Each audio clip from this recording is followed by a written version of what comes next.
Et stop, tu roules sur le boulevard BD, c'est tellement fait pour toi. Carthago Vetus, la cité perdue. Été 1776. En Catalogne, une expédition quitte Villafranca pour les hauteurs afin d'explorer les vestiges du château médiéval du prince Mir Géribert. À l'époque, Villafranca était considérée être l'ancienne ville carthaginoise de Carthago Vetus. Si pour Papiol, ça ne fait aucun doute, pour son acolyte, le chanoine Jaume Pascual, il y a erreur. C'est sur place, en étudiant la muraille et en découvrant ce qui serait d'anciennes sépultures, qu'il pense avoir démontré que la cité se trouvait plutôt à l'endroit où ils viennent de débarquer.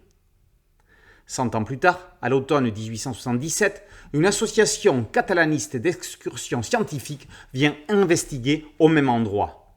C'est là que bien des siècles après l'époque de gloire carthaginoise, les Catalans ont élevé la forteresse Olerdela, capitale du comté de Penedès, qui connut son âge d'or au XIe siècle. Si certains membres du groupe sont convaincus d'être à Carthago Vetus, d'autres mettent la théorie en doute, conformément aux suppositions de l'historien Antoni de Bofarull. En février 1921, une voiture roule vers l'acropole d'Olerdela.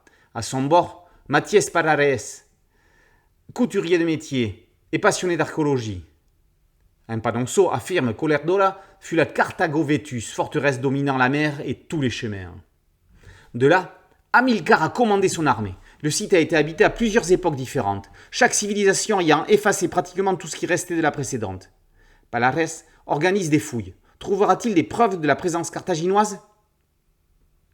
En 3 histoires, Oriol Garcia Quera raconte 3 expéditions sur 150 ans d'histoire sur l'exploration de lieux supposés être l'emplacement de la cité carthaginoise Carthago Vetus. C'est le géographe Claude Ptolémée qui lance l'énigme dès le IIe siècle après Jésus-Christ.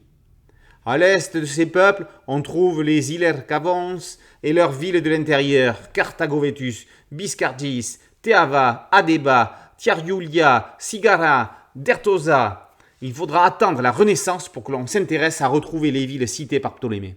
Seule l'une d'entre elles sera formellement retrouvée à l'époque. Il faudra attendre le siècle des Lumières et Jaume Pascual pour que les recherches de Carthago Vetus commencent sérieusement. Que l'on s'accorde ou pas avec ces hypothèses, il aura eu le mérite de poser les bases sur lesquelles s'appuieront les recherches scientifiques des expéditions futures. Oriol Garcia Quera livre encore une fois un album passionnant. Entrecoupé d'explications historiques, ces histoires font de Carthago Vetus une Atlantide que l'on rêve de découvrir. Mais les mystères les plus fascinants ne sont-ils pas ceux qui le restent ? Carthago Vetus, la cité perdue, par Oriol Garcia Quera, c'est paru aux éditions ID+. Boulevard BD, c'est un podcast audio et un site dédié et une chaîne YouTube. Merci de liker, de partager et de vous abonner. A très bientôt sur Boulevard BD. Ciao.